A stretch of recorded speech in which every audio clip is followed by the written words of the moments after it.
every year we're consistently losing a little bit of soil out of our gardens when we don't want to keep losing that. Over time, we're just going to gradually deplete our soil down and deplete it to the point where there's hardly anything left.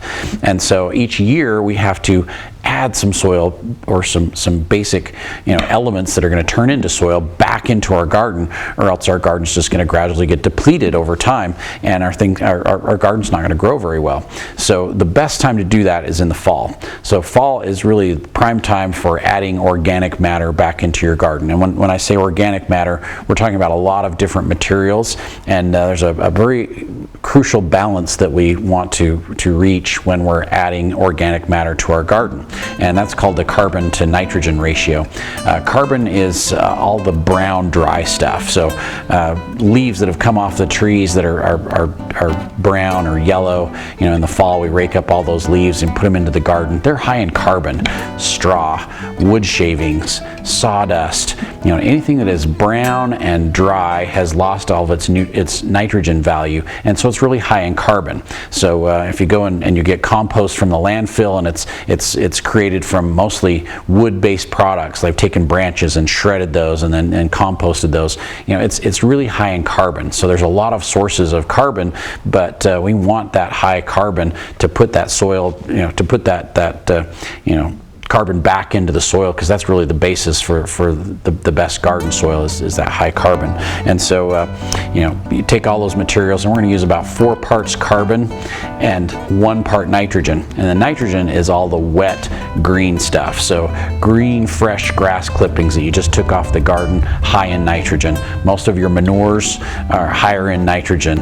Anything that's green and leafy, whether it's a cover crop, if we add that back into the garden, that is your nitrogen content. And so we want about 4 parts carbon to 1 part nitrogen.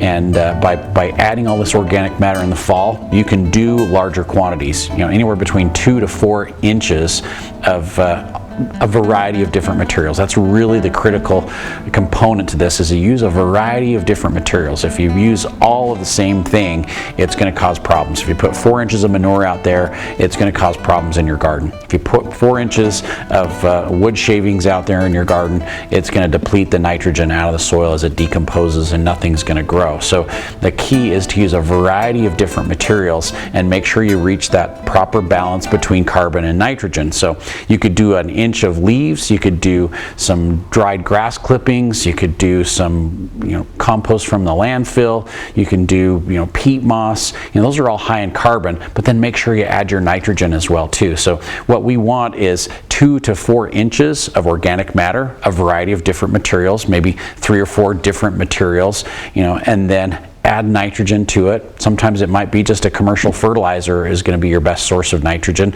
Maybe you've got a friend down the street who's got a dairy farm, and you can get plenty of nitrogen from them. So just make sure that you're using about 4 parts carbon to 1 part nitrogen, and then till that into the garden. One of my favorite things to do is to add some humic, some humate.